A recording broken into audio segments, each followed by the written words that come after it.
Bonsoir, bonsoir à toute la communauté Facebook, bonsoir à toute la communauté YouTube, bonsoir à toute la communauté des Déborah.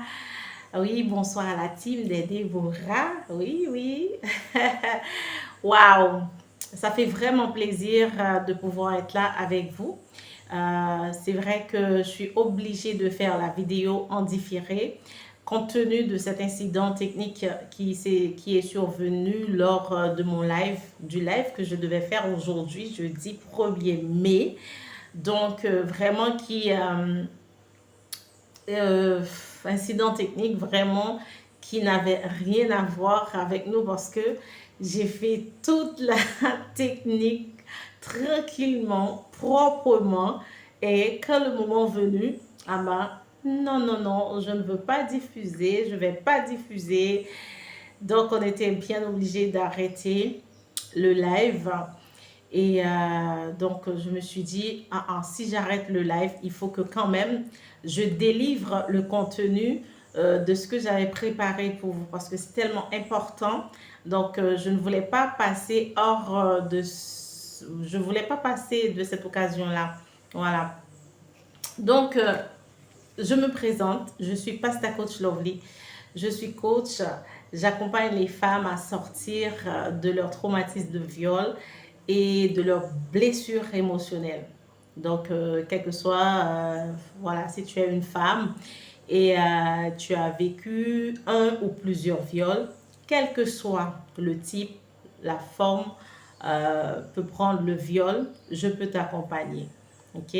Quand j'ai dit type de viol, c'est-à-dire est-ce que c'est un viol conjugal, incestueux, peu importe, je peux t'accompagner. Ok? Donc, et puis j'accompagne aussi une femme qui souffre des blessures émotionnelles qui n'ont rien à voir avec le viol, ok, soit par certains événements passés dans la vie de cette personne.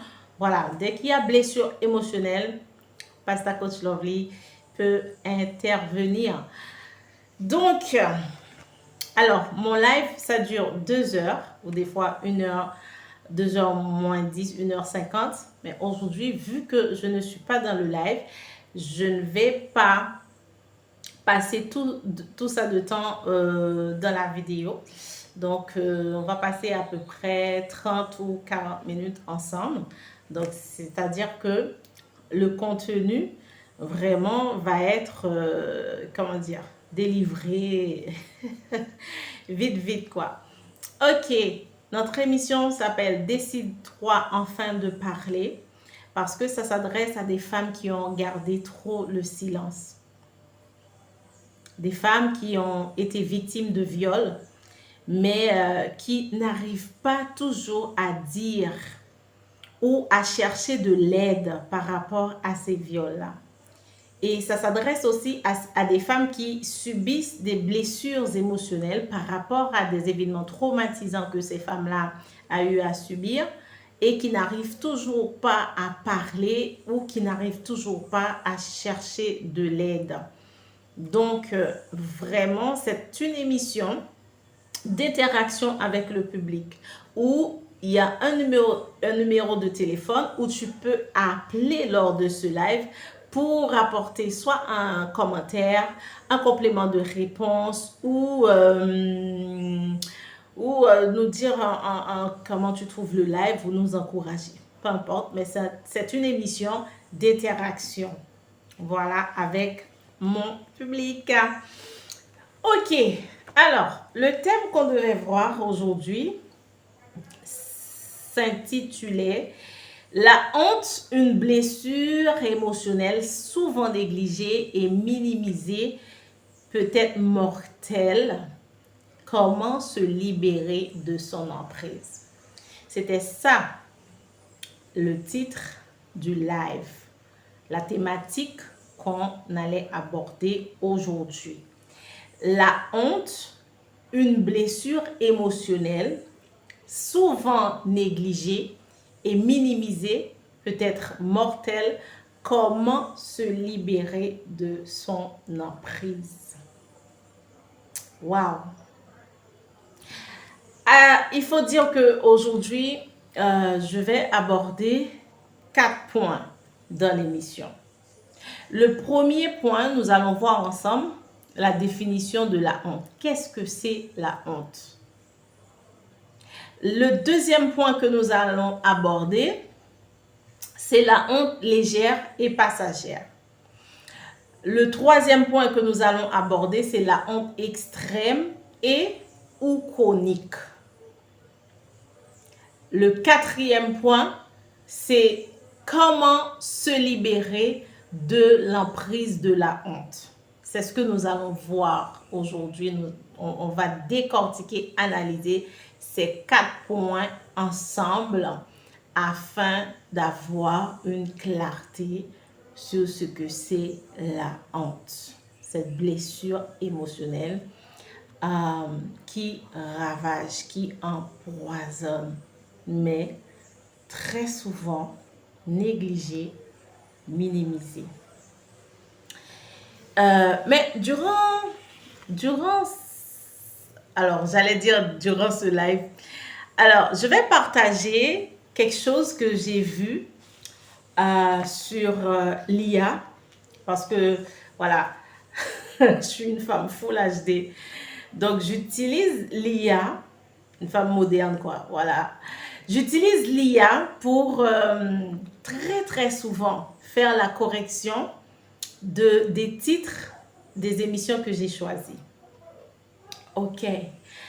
Donc, le titre que j'avais choisi pour cette émission-là d'aujourd'hui, c'était pas celui-là. En réalité, c'était la honte suite à un plusieurs viols, une blessure émotionnelle mortelle, comment sortir de son emprise.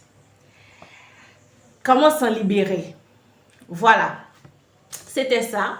Et puis, j'ai tapé ça sur l'interface IA. Et j'ai demandé à l'IA de me faire une correction et de me dire aussi si la formulation est correcte. Et j'ai tapé, tac, tac, j'envoie. Et la réponse de l'IA a été pour moi ultra surprenante.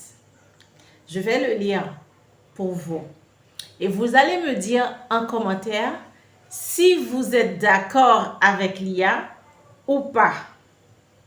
Ok? Alors, je lis. J'ai mis la honte suite à plusieurs viols, une blessure émotionnelle mortelle, comment s'en débarrasser? Et l'IA me dit ça. Votre titre contient une formulation correcte, sans faute. Cependant, il est important de souligner que la honte n'est pas nécessairement une blessure émotionnelle mortelle en soi, mais elle peut avoir des conséquences néfastes sur la santé mentale et émotionnelle d'une personne si elle n'est pas traitée et surmontée de manière appropriée. Il a continué. Il est crucial de fournir un soutien approprié et des ressources spécialisées pour aider les survivants à surmonter la honte et à se reconstruire. Waouh! Notez ça, moi c'est ce qui m'a choqué. Je ne sais pas pourquoi ça m'a choqué autant, mais franchement, j'étais choquée. J'étais choquée par une phrase. Il est important de souligner que la honte n'est pas nécessairement une blessure émotionnelle mortelle en soi. Qu'est-ce que vous pensez de ce que j'ai eu comme réponse sur l'IA? Mettez-moi en commentaire, dites-moi ce que voilà, qu'est-ce que vous pensez quoi de ce que l'IA m'a dit. En tout cas, pour ma part, je vais vous délivrer ma façon de penser par rapport à cette phrase. J'ai été choquée parce que je me suis dit, ah, oh Lia, quand même. C'est vrai que tu m'aides beaucoup. C'est vrai que, voilà, je peux reformuler mes phrases, correction, sans faute, tout ça. Mais j'ai dit, attention Lia, est-ce que toi là, tu es en train de me parler de la honte dont moi j'ai vécu dans ma chair? Est-ce que toi tu es en train de me parler de la honte que j'ai vue dans l'accompagnement de certaines femmes? J'ai dit non Lia, je ne crois pas. Je ne crois pas. Je ne le crois pas. Parce que la honte, oui, peut être mortelle. J'ai dit, Lia, tu aurais pu me dire, écoute, tu aurais pu me dire que, ok, dans certains cas, c'est pas général. J'aurais pu comprendre ça. Mais tu ne peux pas me dire que la honte n'est pas une blessure émotionnelle mortelle en soi. Tu ne peux pas me dire ça, Lia. Évidemment, je ne sais pas les personnes qui t'ont construit, les personnes qui ont marché Lia là. Est-ce que ces personnes-là ont eu à vivre ce que c'est la honte? C'est-à-dire les personnes qui ont entré ces combien de milliards de mots dans ce gigantesque de trucs-là. Hein? Donc, je me suis dit, Lia, je vais faire à ma sauce. Voilà. C'est pour ça que j'aime bien dire cela. Quand je viens faire un live, ou même quand j'accompagne une femme, ou du moins les femmes, je ne suis pas en train de vous dire des choses que j'ai seulement lues dans un livre, ou bien... Non, c'est des choses qui m'ont réellement arrivé. Aujourd'hui que je prends le plaisir de partager avec vous. Donc, si je me référais seulement à ce que l'IA me disait là, de pouvoir vous apporter un contenu, j'aurais passé à côté de quelque chose. C'est pour ça qu'il y a certaines personnes, malheureusement, elles vont voir une personne qui est spécialiste par les études, ok? Et la personne qui a un trouble ou bien qui a un traumatisme ou qui a un truc quelconque, mais elle va voir un spécialiste. Je ne dis pas que les spécialistes ne sont pas bons. Chapeau bas les amis. Mais c'est pour ça que ces genres de cas-là, ça existe. Et la personne va voir le spécialiste et le spécialiste ne peut pas répondre, ne peut pas résoudre, ne peut pas aider à la personne d'atteindre ses objectifs. Pourquoi? Parce que quand on lit des choses, on a étudié des choses et que ça se passe que dans les études, ça se passe aussi par des expériences qu'on a à faire ce métier tout le temps, et qu'on ne l'a pas vécu dans la chair, on ne peut pas des fois apporter une réponse concrète à ces gens-là. Donc, vous voyez, c'est pour ça que moi, j'aime faire les lives, parce que je vous apporte mon cœur, je vous apporte mes entrailles, ce que j'ai vécu. Et aujourd'hui, je suis libre, restaurée. Donc, je vous apporte ma liberté, je vous apporte ma restauration. Et je vous accompagne à l'être aussi comme moi-même je le suis aujourd'hui. Ok? Donc, voilà.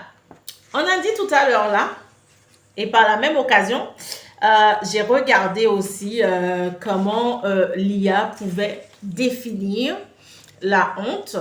Ok? Comment l'IA pouvait me donner une description ou bien voilà, une définition de la honte. Donc, je vais vous le lire aussi.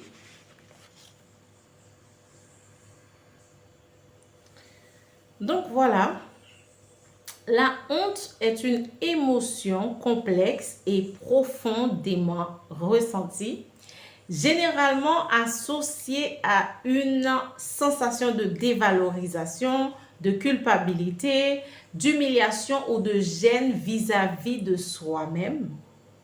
C'est une émotion qui survient lorsque nous percevons que nous avons violé des normes, des attentes sociales ou personnelles, ou que nous avons fait quelque chose de considéré comme inapproprié, immoral ou humiliant. Voilà. La honte, c'est une émotion complexe et profondément ressentie, généralement associée à une sensation de dévalorisation, de culpabilité, d'humiliation, de gêne vis-à-vis de soi-même. C'est une émotion qui survient lorsque nous percevons que nous avons violé des normes, des attentes sociales ou personnelles, ou que nous avons fait quelque chose de considéré comme inapproprié, immoral ou humiliant. Ça nous ramène à notre deuxième point. On va voir tout ça dans notre deuxième point. Alors, le deuxième point qu'on va aborder, c'était la honte légère et passagère. Qu'est-ce que c'est que ça, une honte légère et passagère?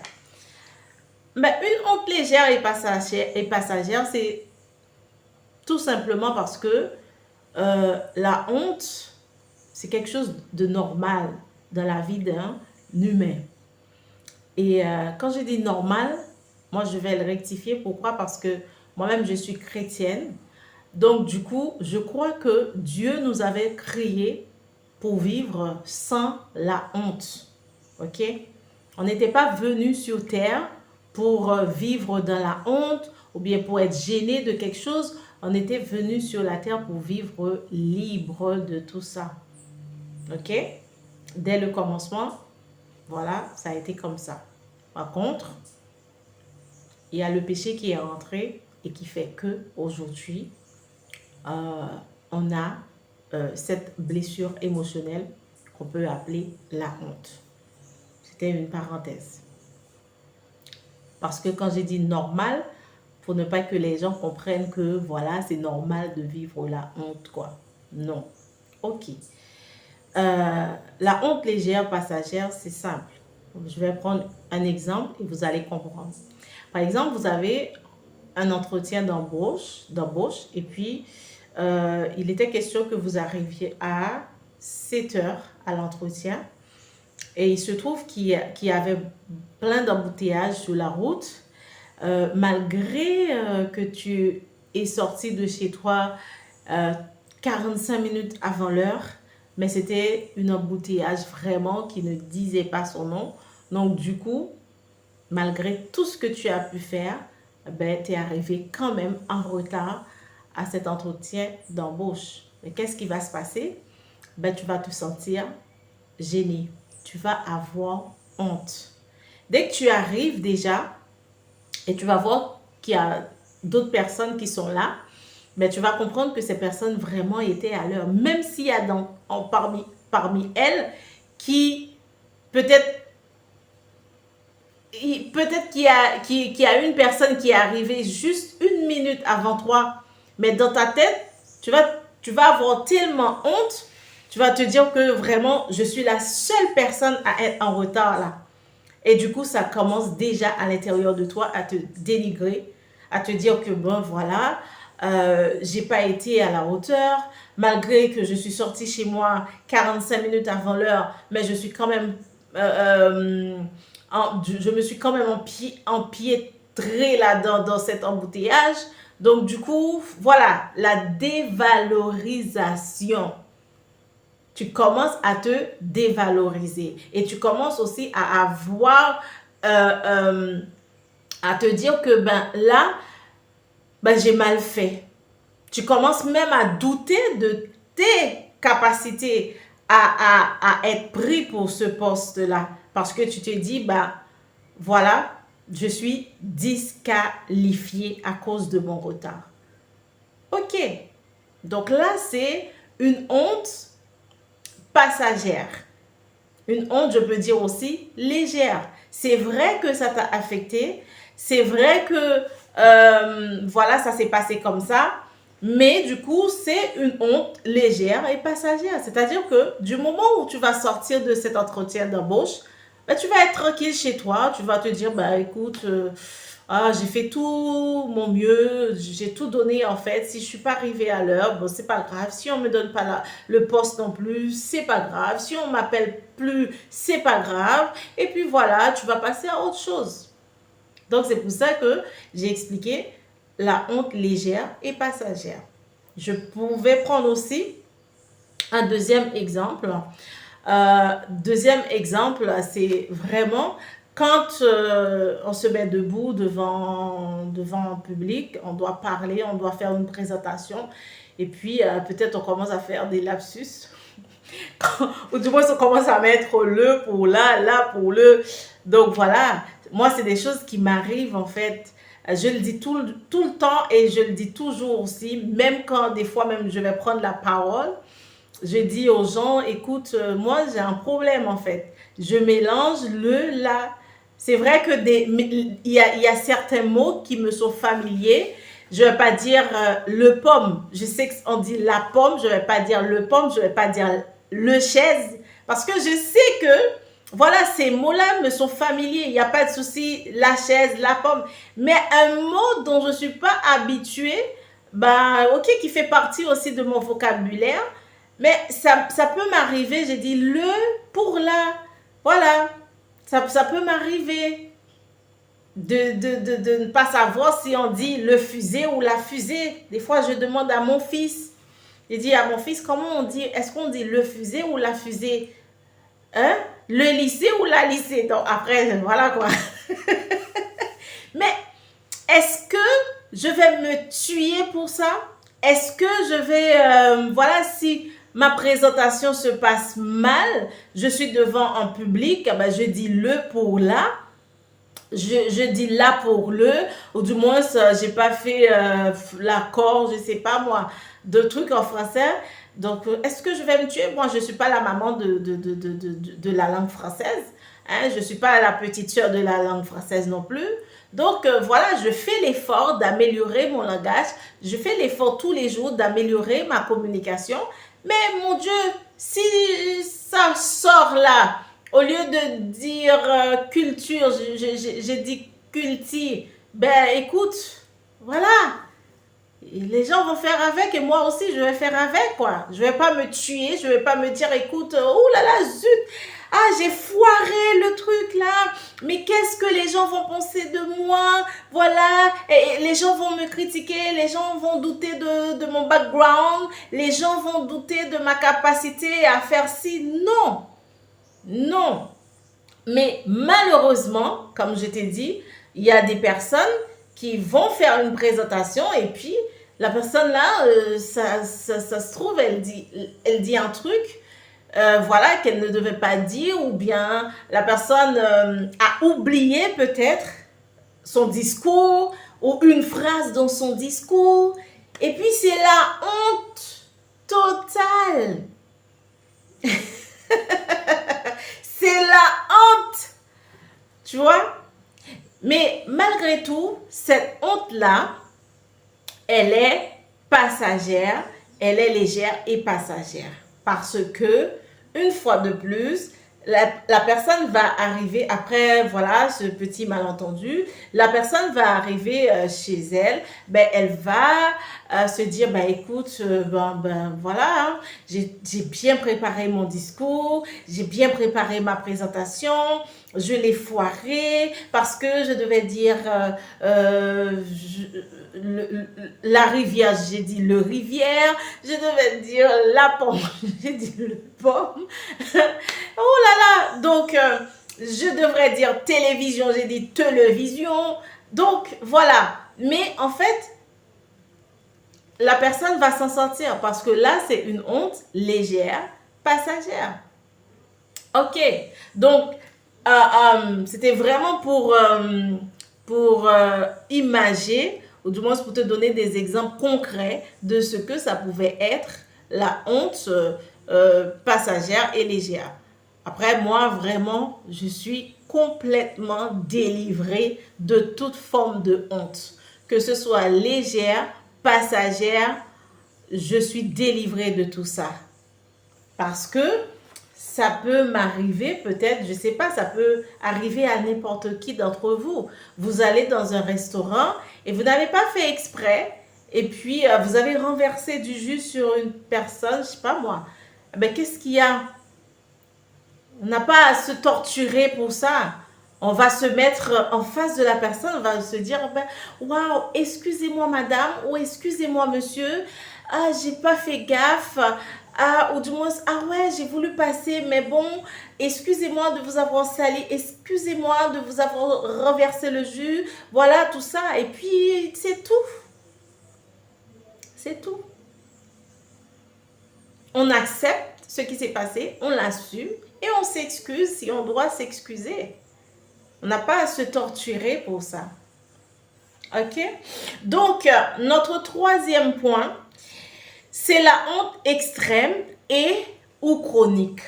Parce qu'il faut dire que la honte, elle est peut-être extrême, mais pas chronique.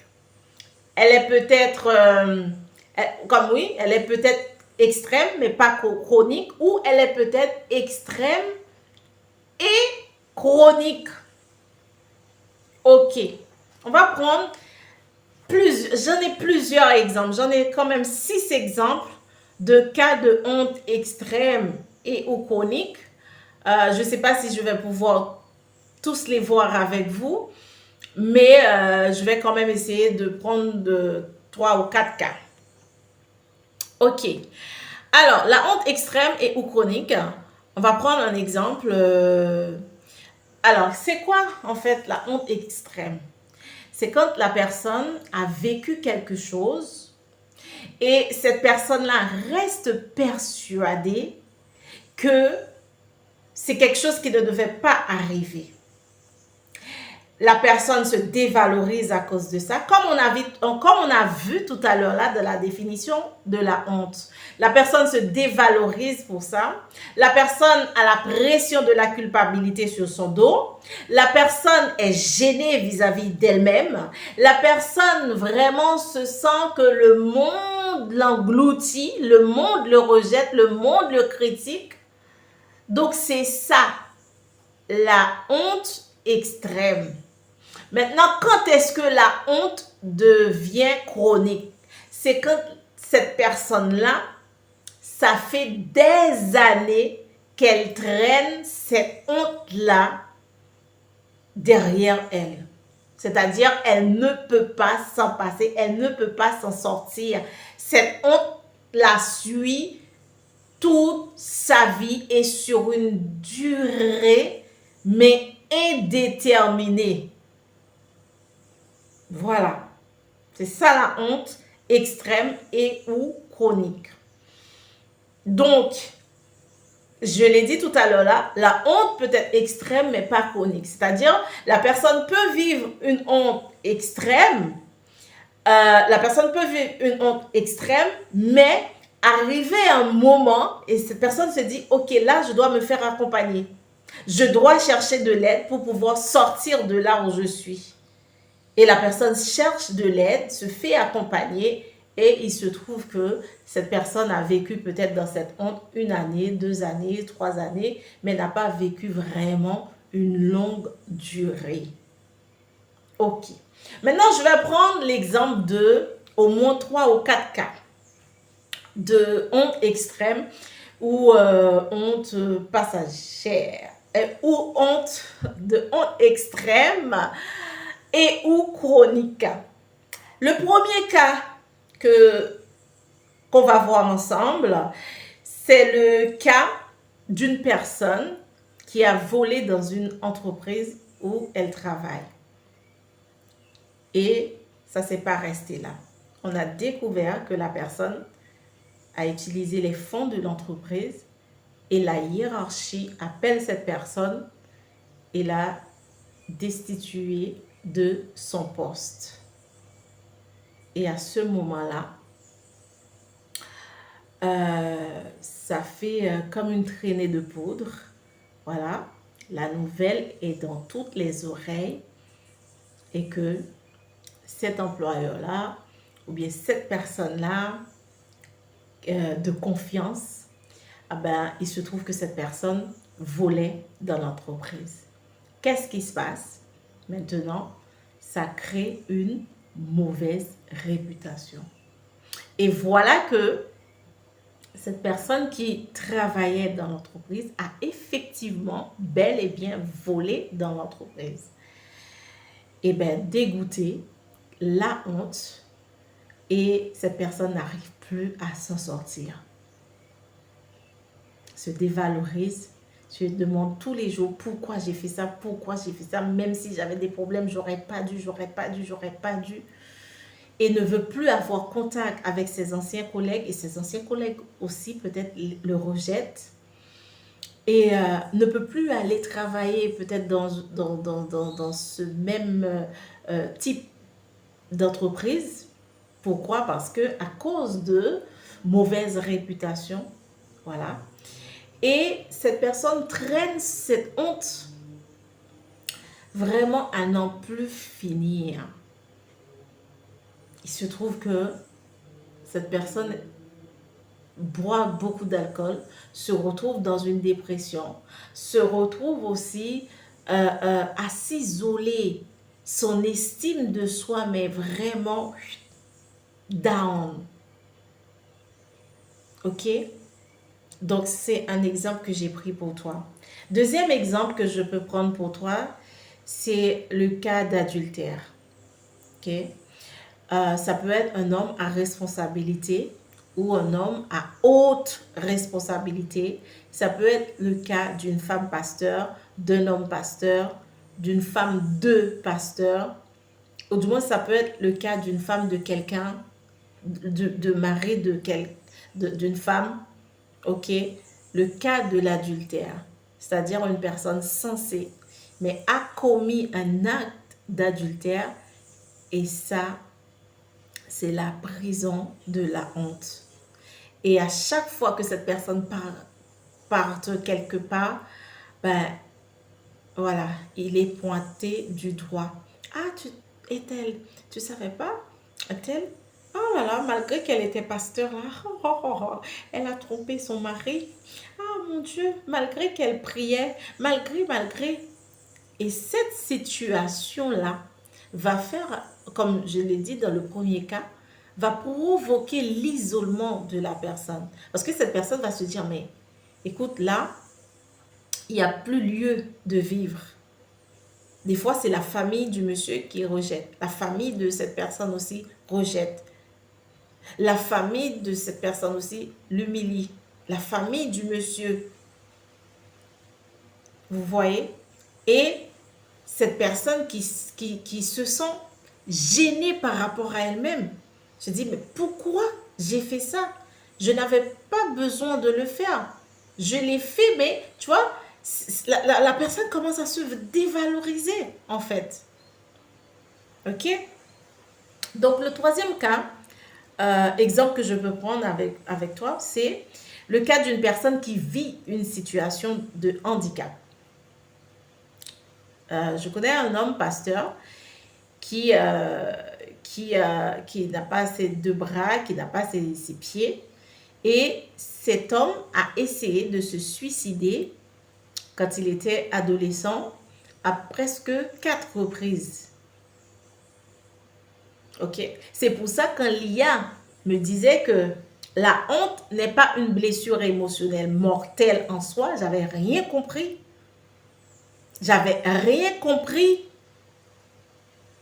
Parce que à cause de cette honte que ce monsieur portait dans sa vie, à cette époque-là, à cette période-là de sa vie, eh ben, à l'âge de 10 à 13 ans, il a essayé de se suicider plus de 4 fois. Pourquoi? À cause de ses amis, ses camarades de l'école, le regard des autres. Pourquoi, maman, je ne suis pas comme tout le monde? Pourquoi, maman, les autres ont 2 bras, 2 pieds, moi-même, je n'en ai pas? Pourquoi? Pourquoi je me sens si différent? Pourquoi maman? Pourquoi? Et puis là, voilà, honte de sortir parce que le regard de tout le monde se braque sur l'enfant quand il sort avec sa maman. Donc du coup, la honte totale, l'emprise infernale de la honte l'a conduit à poser 4 fois l'acte de suicide. Donc, c'est pour ça dans le thème, dans le titre même de l'émission, je vous ai dit que la honte, c'est négligé, c'est minimisé, mais la honte, elle peut être mortelle dans certains cas. Dans ce cas-là, la honte est mortelle. Et même dans le premier cas que j'ai pris, la personne qui a volé dans l'entreprise, la personne qui a volé dans l'entreprise peut se dire que là, moi, ma vie, là, c'est foutu, c'est fichu. Et la personne peut aller se pendre à cause de ça, à cause du regard des autres. Et même le cas d'adultère que je viens de prendre là, cette femme pasteur-là, qui était aimée dans son église, ou du moins ce pasteur-là qui était aimé, ultra aimé. Aujourd'hui, les journalistes le traquent, la famille des enfants ou des jeunes le traquent parce qu'on lui dit, mais comment ça se fait qu'un homme de Dieu, aujourd'hui, il est adultère? Non, on n'a pas compris, machin, tout ça. Mais ça peut porter au suicide. Ce pasteur, ou bien cette femme de pasteur, ou bien n'importe qui d'ailleurs, qui a vécu cet acte d'adultère, ben, peut se suicider à cause de la honte. Donc voilà le troisième cas, troisième exemple de cette personne qui vit avec une situation de handicap, oui, peut conduire à cause de la honte au suicide.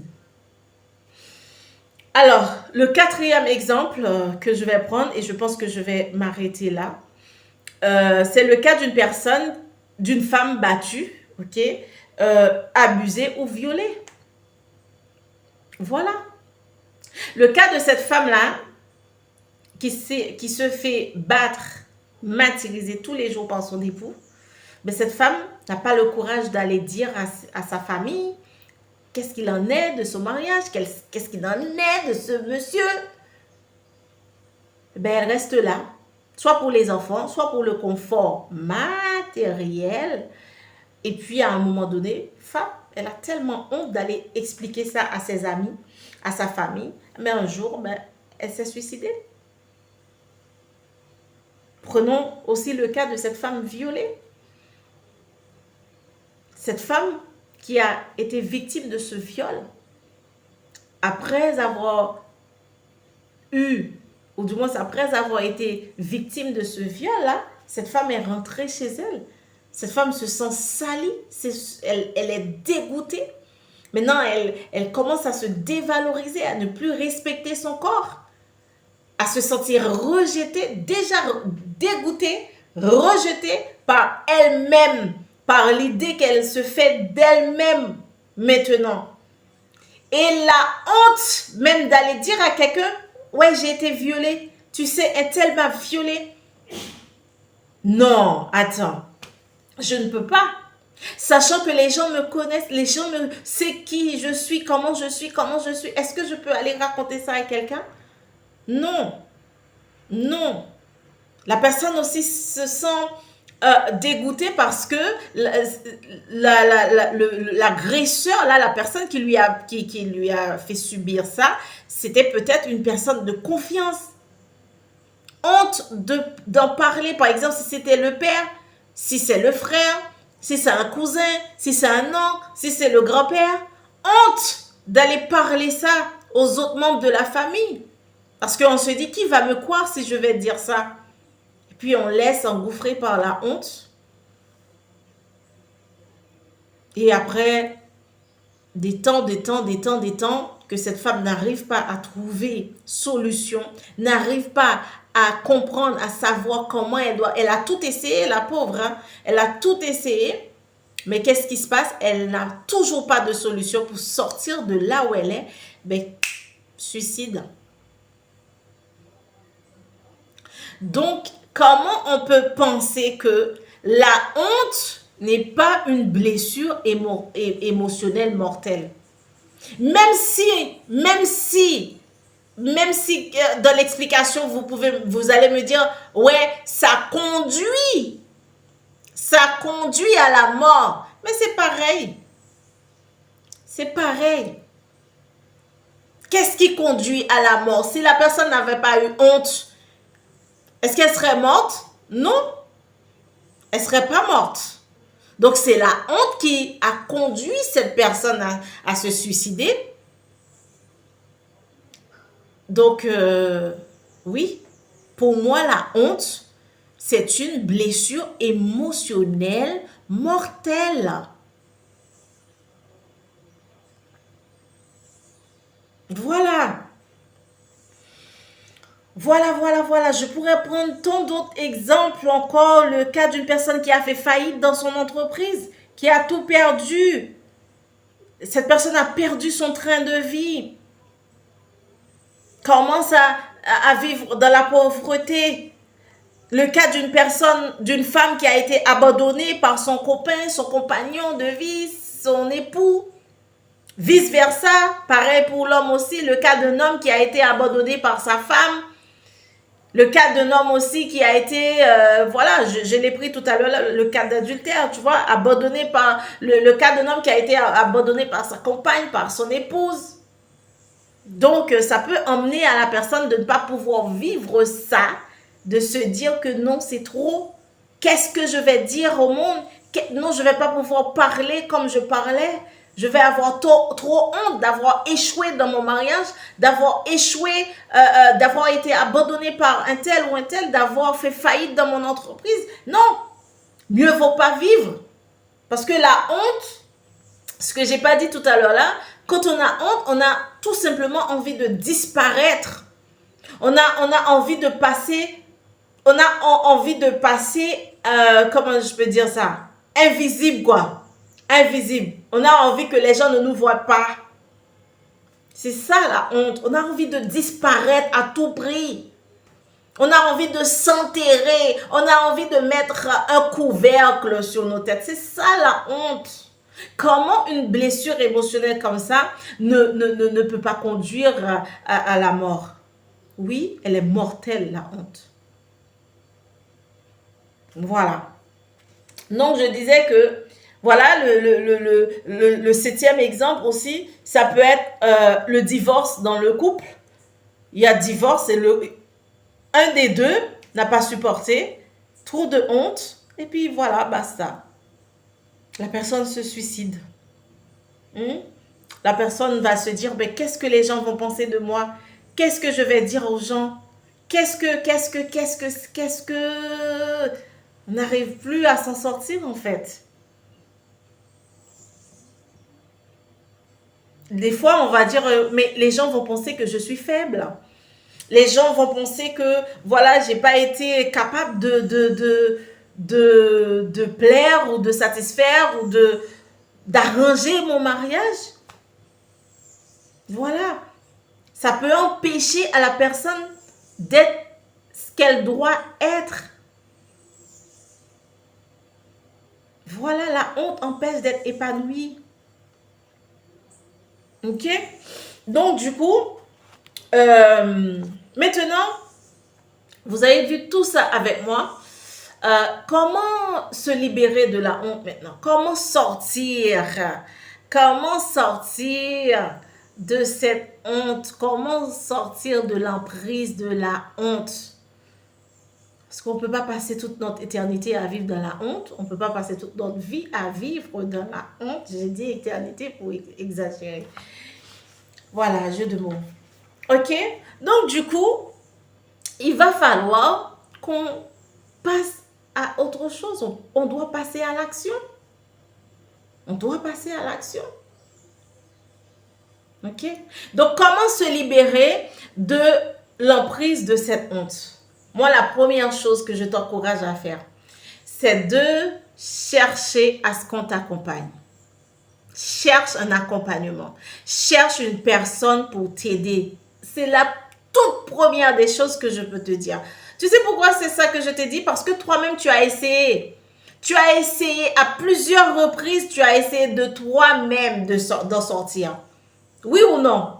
Tu le sais, hein? Tu as essayé de sortir à plusieurs. Tu as fait plein de choses pour te libérer de cette honte-là. Mais jusqu'alors, tu n'as pas réussi. Donc, on fait quoi? On dit quoi?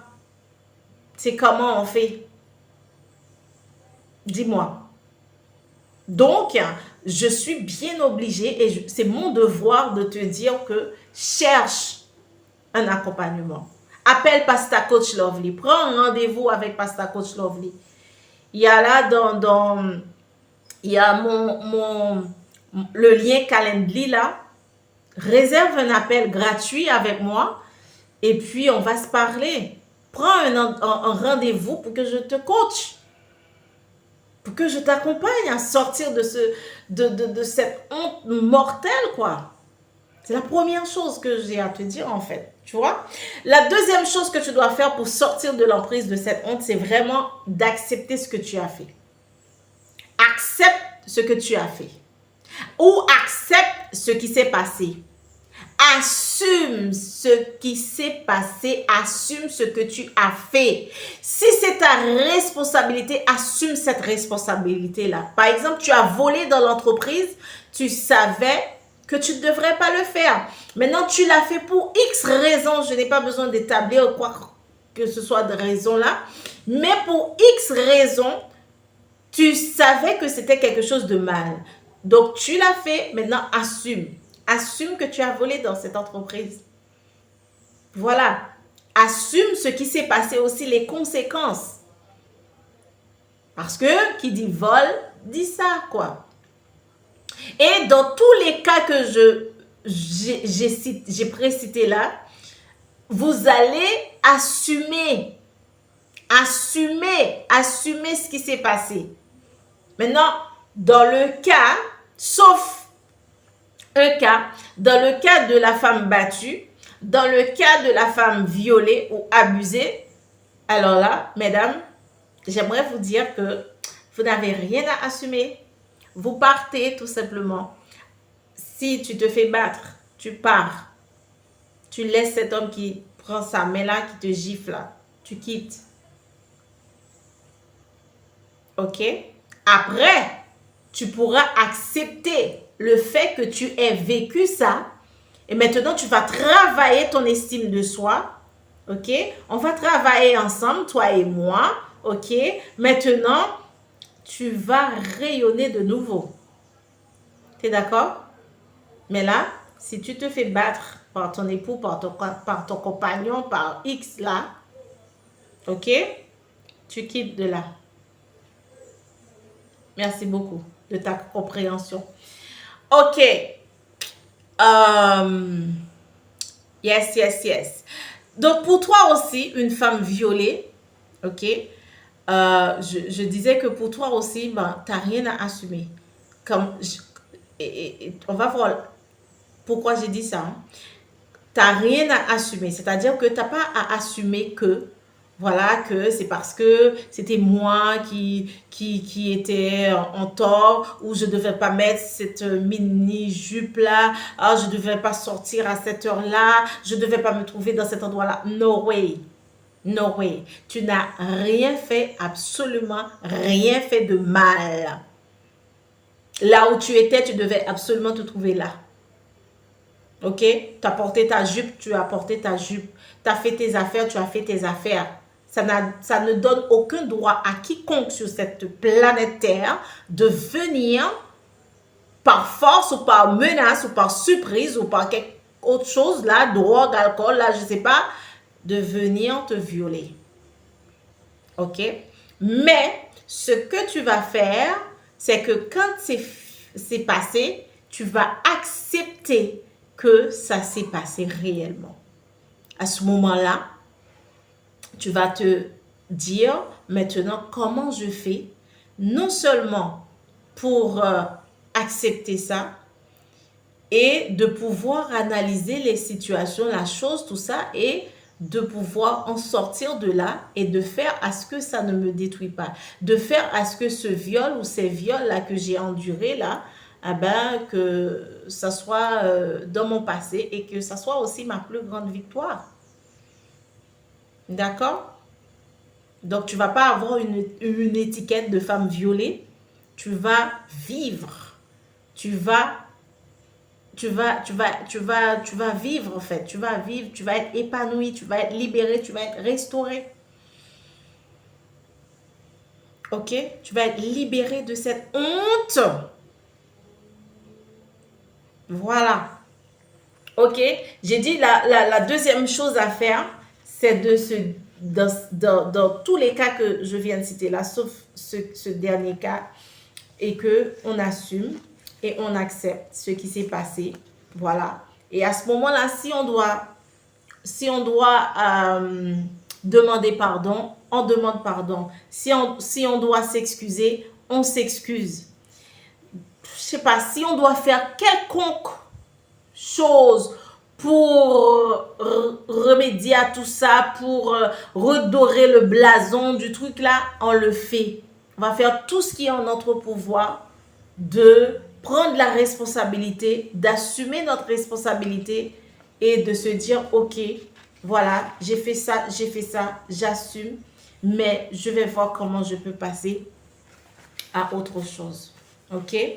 Donc, du coup, la troisième chose que tu auras à faire, c'est tu vas développer une compassion pour toi.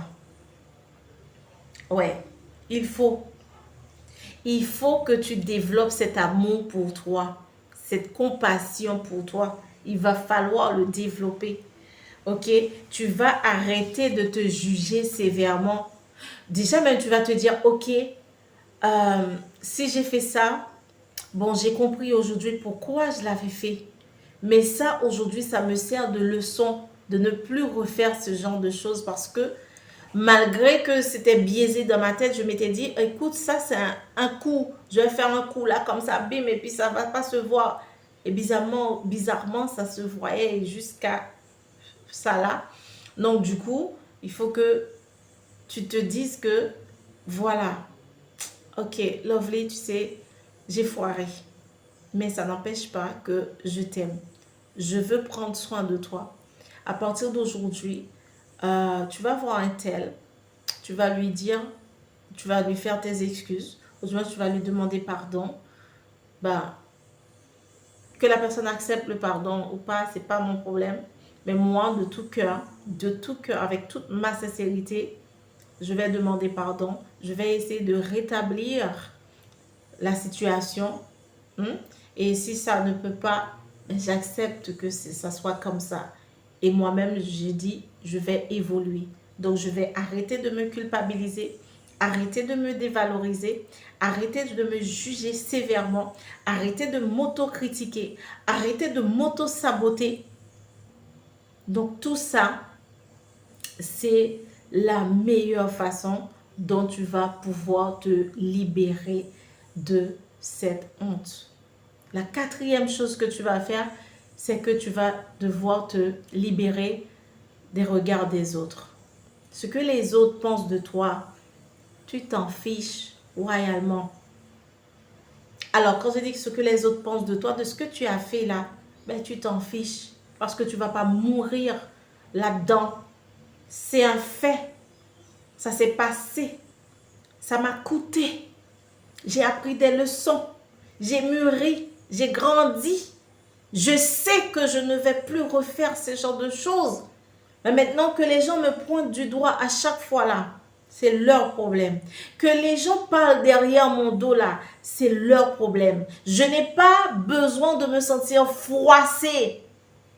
Je n'ai pas besoin de ça, de me sentir froissée, rétrécie quand les gens parlent dans mon dos. Je n'ai pas besoin d'avoir envie de disparaître, d'avoir envie de passer invisible pour satisfaire la bouche des gens,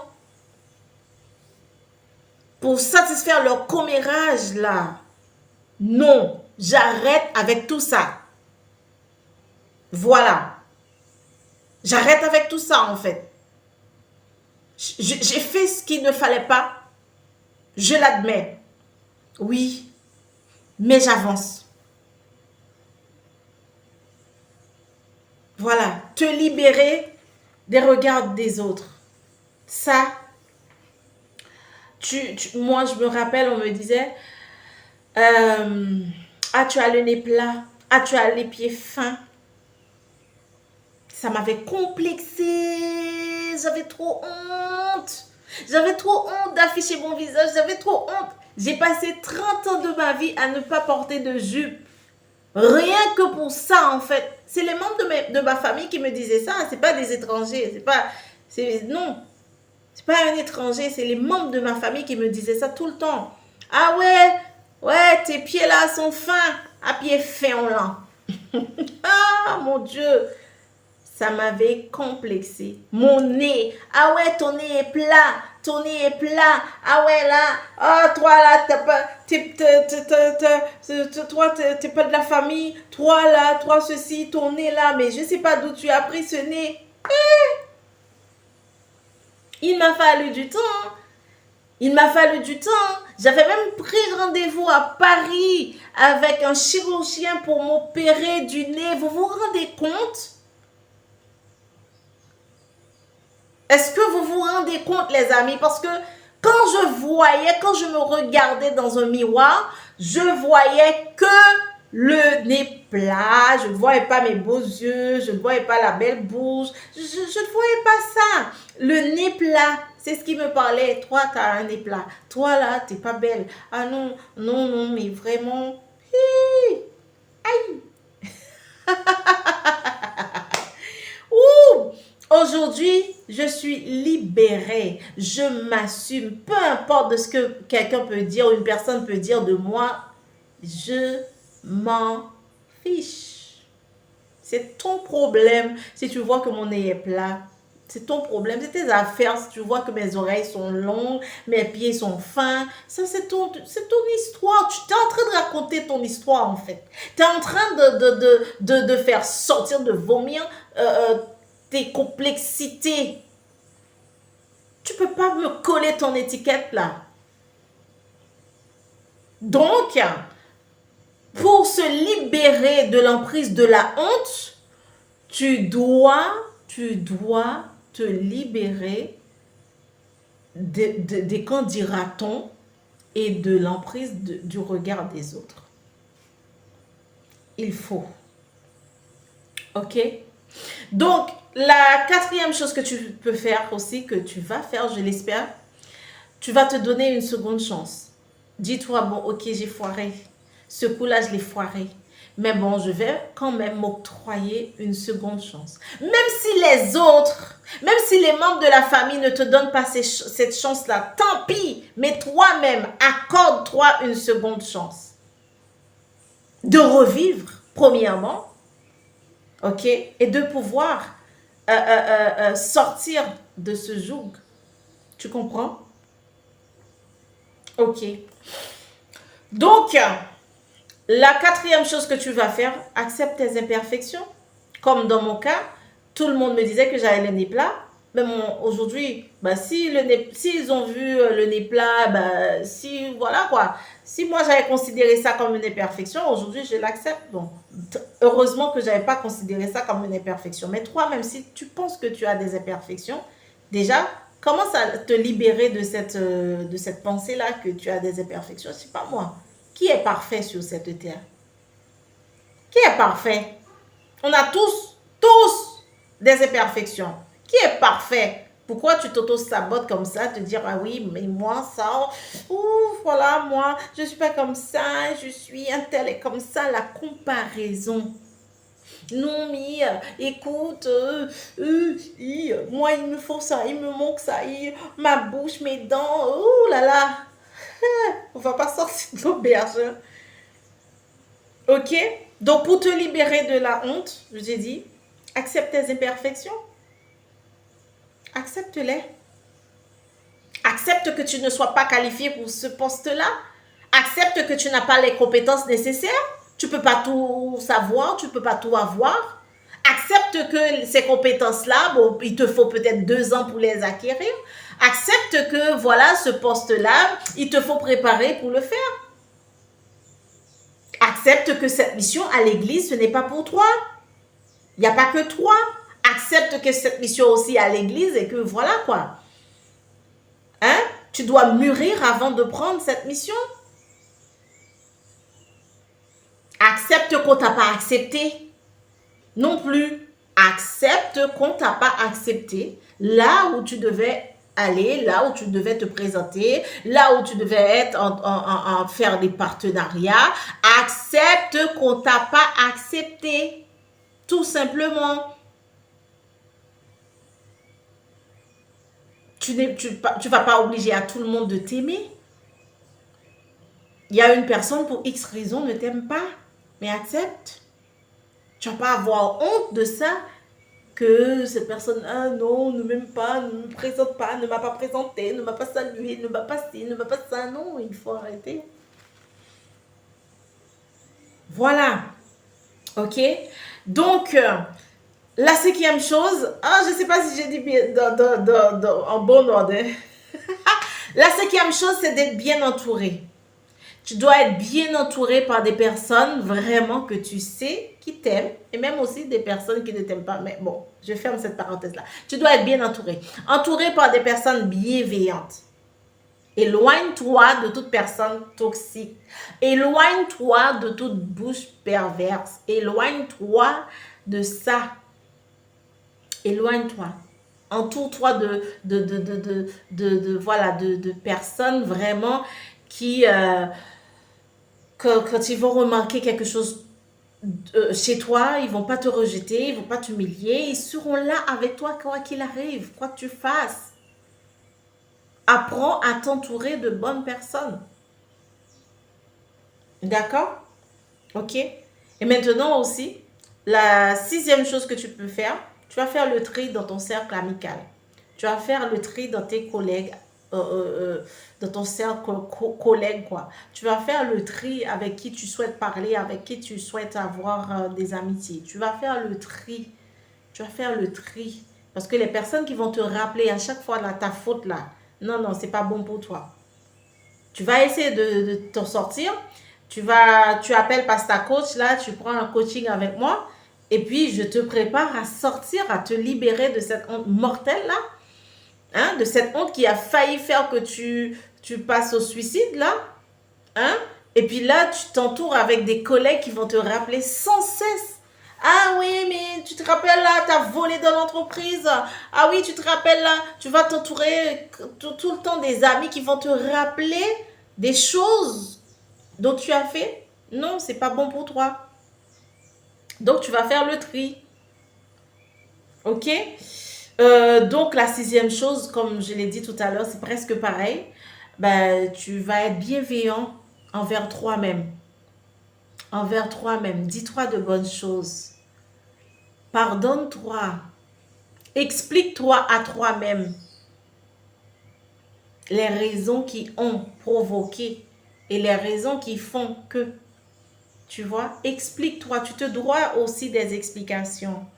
Donc, sois bienveillant à toi-même. Ok?